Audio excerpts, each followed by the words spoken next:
ส่มือปูอุ่มดังมันควายวอกตัวเนี้ยเจือกเหม็นเงาบ้านล่างข้าจะป่อเจ๋กันเนี่ยควายแห่นี่วะเจือกจะป่อไม่อย่างเหม็นเงาไม่หรอกแต่เปิดโต๊ดอุ่มดังมันนะ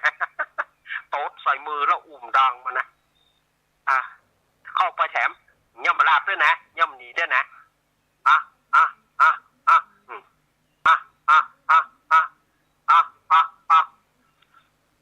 เสียนคนเกี่ยวหญ้าเอาเขียวกอกหน้าผากมันปัดเข้าควายวอกตัวเนี้ยดีดสูงเงาทีนี้ว่าควายดีดไ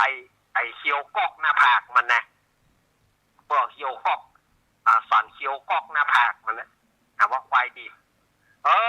ตกย่ำบาลาบเตื้อตกเมื่อคืนมาชวนกันไปลักไก่ชวนกันไปลักไก่สมัยก่อนเพิ่นมีเล้าไก่เพิ่นมีปืนกระล่างเนาะเฮือนใต้ถุนบ้านเฮือนปืนกระล่างยกสูงเพิ่นแปลงเล้าไก่ไว้อันนั้นก็ไปลักไก่เพิ่นเกียมกับจัดดีจะตั้งท่าไปลักไก่ เตียวเข้าไปปืนเฮือนปุ่น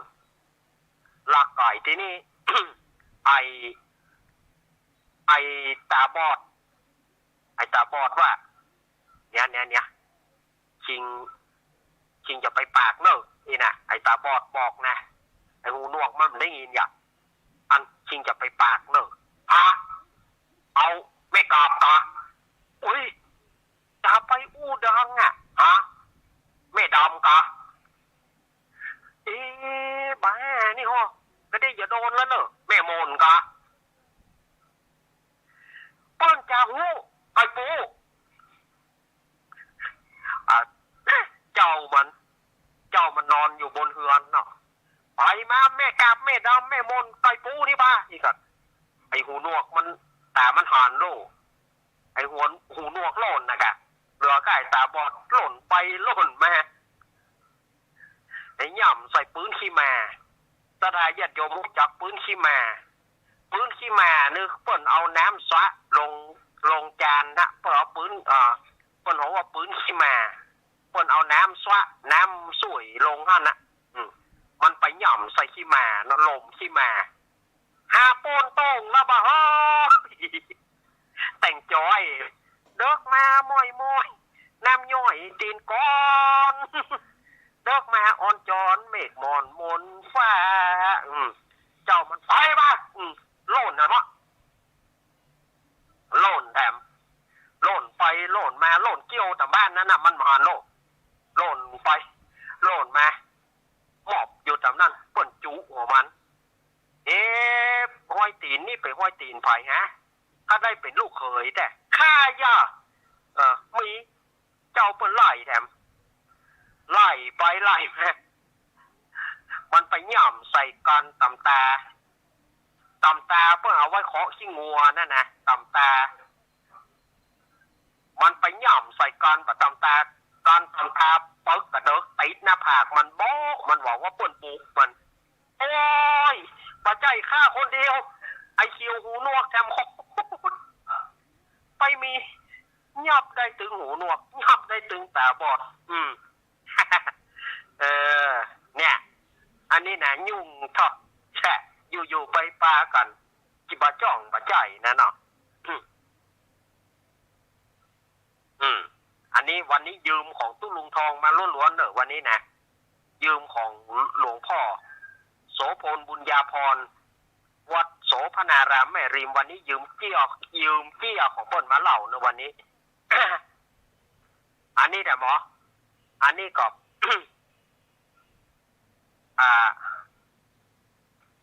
อันนี้ก็ขมูฟังธรรมขมูไปวัดคนขมูนี่มันมีเสียงเดียวสถานญาติโยมสุมาเนอะพี่น้องเจ้าขมูอาตมาปัจเจว่าคือนะพี่น้องขมูเฮา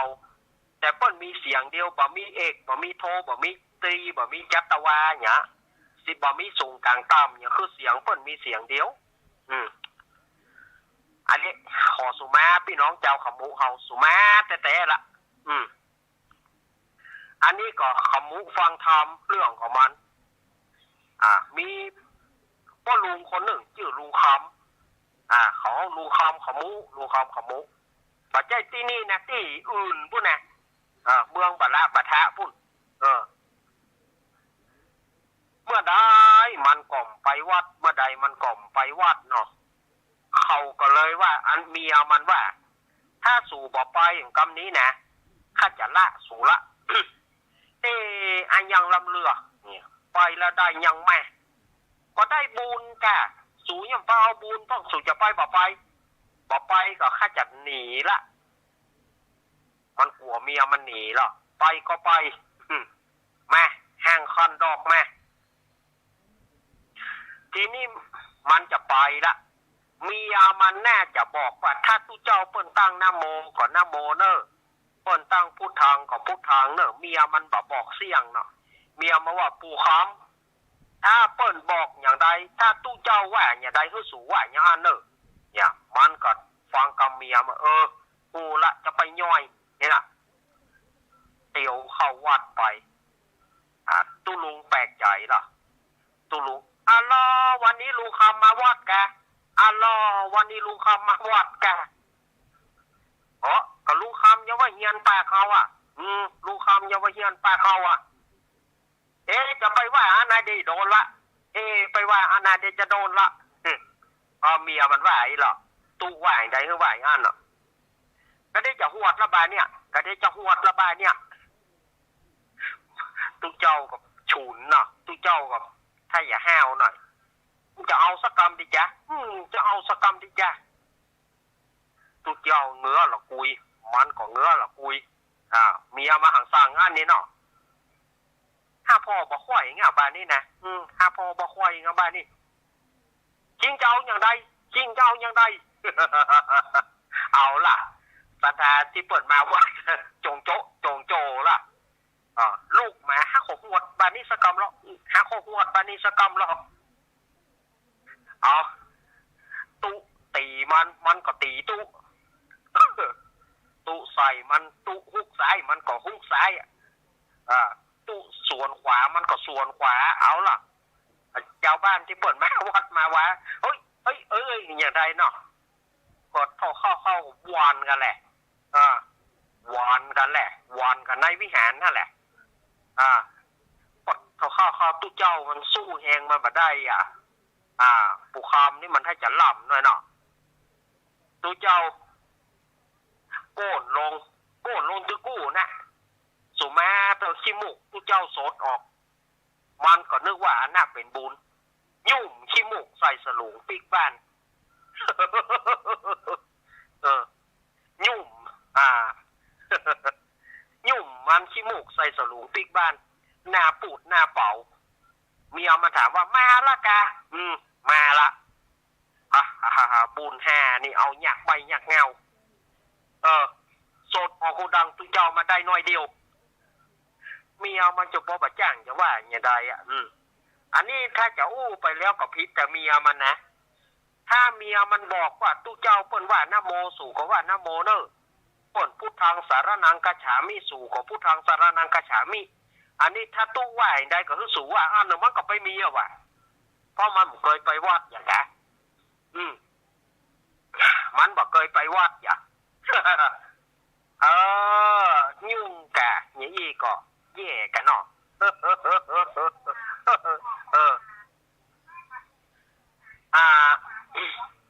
อันนี้แหมเรื่องหนึ่งเนาะจะเอาอันนี้แหมเรื่องหนึ่งนะสถาญาติโยมอันนี้ก็จะเอาแถมเรื่องหนึ่งเนาะอันนี้ก็เรื่องอันนี้ก็เรื่องฟังธรรมบะแตะชื่อเรื่องมันนะฟังธรรมบะแตะเป็นจะได้ฟังธรรมบะแตะมีขี้เหล้าคนขี้เหล้าถ้าประเดี๋ยวพวกเขานักเลงสุรายเนาะคนขี้เหล้าป้อใจขี้เหล้าคนนี้มัน วันหนึ่งมันกายไปถ้าจะอยู่ติดส่วนมันถ้าจะมีติดวัดนามันถ้าจะมีติดวัดนะนามันมีติดวัด มันก็กายวาดไปที่พอปัจจัยที่เรานี่กายวาดไปเน้นน้อยเตะทำเน้นน้อยหาเตะทำเน้นน้อยก็เปียทำมาเรียบเนาะเน้นน้อยเปียทำมาว่าจะได้อ่านว่าปุกาลาผู้ใดฆ่าสัตว์ก็ดีลักของเปิ้นก็ดีเล่นจู้สู่ผัวเมียเปิ้นก็ดีจุไล่เปิ้นก็ดีดื่มกินสุราเมรัยก็ดีมันได้ยินอย่างนั้นนะ ปอดใส่เหล้าจนเมาเข้าบ้านมีข้ามันด่าหัวสูยังได้เนี่ยไปกินเหล้าอย่ากินแต่กินว่ามันบดีนะเหล้านี่นะสูจะไปปาดนี่หรอจะไปปาดแฮบข้าไปฟังธรรมมาแล้วเนนเปิ้นเต้นฆ่าฟัดก็ดีลักของเปิ้นก็ดีเล่นจู้สู่ผัวเมียก็ดีจุไล่เปิ้นก็ดีดื่มกินสุราเมรัยก็ดีดีหมดสุยไปปากไปย่อยทีนี้เมียบอกมันไปมีบ้านมีเมืองที่ไหนมันมีทำผูกหลายเปิ้นว่าอย่างมีแค่จำเน้นน้อยเต้ท่านมันตึงเถียงติ๊กเถียงคอเป็นเอ็นนะเถียงว่ามันถูกนะเถียงว่ามันถูกนะมันดูว่ามันถูกติ๊กเมียมาก็ว่าเอาอย่างนี้วันพุกข้าจะนิมนต์เนนองค์นั้นมาเตะทำบ้านเฮาเอากะนี่หรอมันจะเอาชนะเมียมันนะจะเอาชนะเมียมันว่าเอากะนิมนต์เปิ่นมาเลยหากข้าไปได้ยินแล้วถ้าว่ามันบาดใจย้อนระวังหัวสู่แตกในหรอก ขู่เมียมันต่างหากนะ ขู่เมียมันต่างหากนะถึงว่าเมียมันก็ไปนิมนต์ว่าไหว้สาพระน้อยไหว้สาเน้นน้อยวันพุกขอนิมนต์ไปเตะทำใบแม่กำเนิดอีแม่จะฟังทำไม่ออกจะเอาทำอย่างพระน้อยถามมันเนาะไม่ออกจะเอาทำอย่างทำตีเน้นเรียบกูเตือนะเอาไปเตะที่ป่อฟังได้แกนี่หรอถึงวันนั้นเมียมันห่อขนมยังไปย่างเนาะอันผัวมันตึงสาเลือกมันนะมันจะเล่นคือเมียมันนะถ้าเน้นเปิ่นลูกวัดมาเนาะจารัตนธรรมก็อีป่อประจ้างเอามาเป็นหยังเน้นก็ขึ้นนั่งอาสนะเนาะขึ้นนั่งอาสนะนั่งพระกบนะนั่งเรียบร้อยก่อนอันนี้มนเลยเนี่ยถ้าสู่ฟังนี่ว่าเมียมันนะสู่ฟังนี่ถ้าบดีหัวสู่แตกแหล่งก้างะวันเนี้ยหรอเน้นก็ตั้งหน้าโมแล้วก็มาถึงตอนที่ว่านั่นนะอ่านว่าโปการาผู้ใดฆ่าสัตว์ก็ดีลักของเปิ้นก็ดีเล่นจู้สู่ผัวเมียเปิ้นก็ดีจุไล่เปิ้นก็ดีดื่มกินสุราเมลัยก็ดีนั่นเนี่ยมันเพราะว่าเนนมันยั้งหายใจหรอการว่ามันใดตายจากดับจิตพลาดจากเมืองโคนย่อมเอาตนไปเกิดในนรกเดือดอเวจีก็มีหันแลนะเมียมันแม่นก็ขันยอมละ ขันยอมละยอมเมียมันนะข้ายอมละไปว่าข้าฟังไก่ๆมาได้ นะสดาญาติโยมฟังก็ฟังแต่นะสะพ่องไปวัดไปวานี่อาตมาบัดเจ๊ใครว่านะสะพ่องไปแล้วก็ขอเอาครัวฝากกำเนิดเอาครัวฝากกำเนิดจะใส่บาตรก็บ่ใส่เถอะบ่มีเวลาเอาครัวไว้นี่เด้อบางทีเฮาไปปะเขาใส่บางทีหยาดน้ำหมายจานก็บ่จ้างบางคนลากเอากระโถนมาเฮานี่เดือดหลายคนละ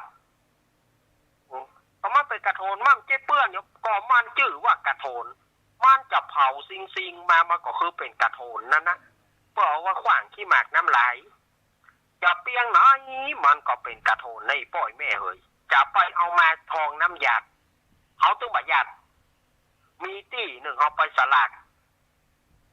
เมินแล้วนะไอ้30 กว่าปีเขาไปสลากเอากระโถนเนี่ยสุมาเตอะตังน้อยนะมีถ้าอย่ามีเผียวขี้หมากน้ำลายบ่เอามือเอาหยาดน้ำเขาต้องบะยาดโอ้ก็ญาติใส่กระโถนนี่กันแล้วไผ่บอกคืออุ้ยไผ่ญาติลงดินเนี่ยเขาตัดสินใจญาติลงดินเลยเขาถึงบ่เอาแล้วกระโถนนะมีแก่อย่างบ่ฮู้นายฮะน่ะไปสลากเนาะไปญาติน้ำโอ้อันล่ำเหลือเนาะเพราะว่าบหาภาชนะบหาเกี้ยวบหาอย่างมาบางคนก็หยาดน้ำกำแรกนี่หยาดใส่สลุงขาพอหยาดแล้วฮอดจะหยาดลงดินอย่าบ่หยาดลงดินนะหาลงบ้าสะพ่องก็หาลงป่องบ้าโอ้บ่มีการปานีตเนาะบ่การหยาดน้ำหมายตาเนี่ยอย่างจะหยาดใส่สลุงแล้วก็ต้องมาหยาดลงถ้าจะเอาลงป่องก็หยาดลงดีๆมันต้องไปหาลงมันบ่งามถ้าเป็นเป็นญาติเขาก็มาฮับลูก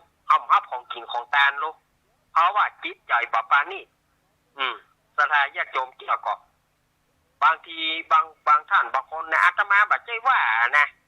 มันบางทีก็ญาติโยมก็ค่อยเกินไปหน่อยการญาติน้ำหมายตาลบางทีญาติใส่สลุงบางคนก็เอาถ้วยแกงเอาถ้วยใส่แกงมาให้ถ้วยแกงแล้วก็เอาหยาดน้ำยาใส่ถ้วยแกงเนี่ยแล้วญาติโยมลองคิดมันเป็นดีกินก็ก็หยาดน้ำใส่ถ้วยแกงนั่นน่ะถ้วยแกงที่เอาใส่แกงมานั่นน่ะก็ยังบ่ถามแก้วที่ผ้าน้อยเขาก็มีลูกจอกก็มีลูกถามขอยืมผ้าน้อยก็เพิ่นต้องมีปะเลิกปะเต๋อเนาะบางคนหยาดน้ำใส่ถ้วยแกงก็ถ้วยเอาใส่แกงมาบัดเดียวเนี่ยให้ใส่ถ้วยวัดแล้วก็เอามาตอมล้างก็บ่ล้างนะหยาดน้ำใส่ถ้วยแกงนะโอ้ก็พายอย่าไปกินเฮาไปหยาดมันเฮาก็บ่กินลูก เนาะเอาไปหยาดเขาเฮาก็บ่กินลูกว่าบ่มีความปานีตญาติโยมบางคนก็จะต้านเข้าตู้ต้านกันเข้าขอนิมนต์ครับก็บอกว่านะนิมนต์เจ้าก็บอกว่านะโอ้ต้านเข้าเข้าใจเตื้อเฮากำลังฉันเข้าอยู่จะไปกินเตื้อจะไปกินเตื้อเข้าใจมันหมดอารมณ์แล้วตัวเฮาอีปิ๊กมากินกับมันบะลำละแกงจะลำเพียงหน่อยก็แจ้งเถอะ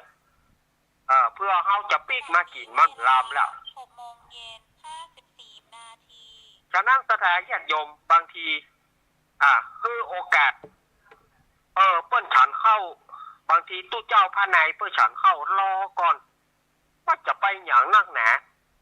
ถ้ามีการมีงานไปได้ไปว่าก็ค่อยบอกเขาเปิ้นดีๆขอนิมนต์บางทีเฮาก็เป็นอิฐเป็นก้างก็เขาอาจารย์เนี่ยอันนี้เฮาว่าเฮาขอกินข้าวกำเดียวจะไปกินเตื้อเทศลำหรือวะเนี่ยอวดของตัวเก่าก็มีนะเทศลำหรือวะอวดของตัวเก่าแล้วก็มี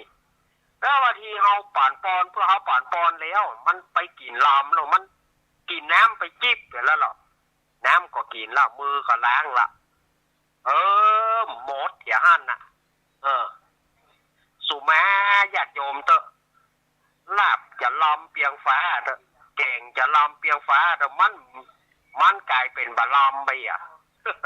ถ้ารอได้ขอให้รอก่อนจะไปฟังไปหีบเปียงล้ำเหลือจะไปไหนบางคนนิมนต์ตู้บางคนนิมนต์พระเปิดมากุมบาตรโปรโทปเดียวกันเดี๋ยวก่อนยังเข้าไปขี้ข้าเขานี่เดี๋ยวกำนิ นิมนต์กำบะหมี่นะเขาก็เก็ตเหมือนกันนะเดี๋ยวก่อนจอดเนาะอย่าเขาเป็นโรคแต่เต้แน่เดี๋ยวก่อนจอดดูคู่ห้างต่างหากนะตัวจะใส่บาตรป้าบางทีเขาก็เนยเหมือนกันนะสถาญาติโยมใจกรรมประจ้างเบกโดดบะหมี่มันใจกรรมประจ้างมันนิมนต์นะครับก็บอกว่านะเอาเดี๋ยวจอดบางทีเขาก็ต้องหยุดกระทานหันด้วยเขานะมันอย่างใดเขาก็จัดเขาบางที่เขาก็โคตรไว้ในใจนะก็ย้อนนี่ว่านะเขากินกับเปิ่นนั่นนะย้อนกินกับสะแทนนั่นนะย้อนว่ากินกับสะแทนก็บอกเปลือกกินกับสะแทนนั่นนะถ้าจะได้ว่ากันพ่องเอาละเนอะสถาญาติโยมช่วงแรกอาตมาหมดไปก่อนเนอะเดี๋ยวสถาญาติโยมจะไปฟังมูลขึ้นหนีไปไหนเตื้อเดี๋ยวเขาฟังการสวดธรรมจักรปวัตนสูตรแล้วก็สวดมหาเมตตาย่อยเมื่อจบจากธรรมจักรปวัตนสูตรและสวดมหาเมตตาย่อยเรียบร้อยแล้วก็มาปะอาตมาช่วงเกิงหลังในช่วงของสารธรรมยามค่ำช่วงฟังสบายธรรมะบันเทิงใจฟังสบายสไตล์ชิวๆก็เดี๋ยวค่อยปากันเนออาตมาพักกันเนอเจริญปอน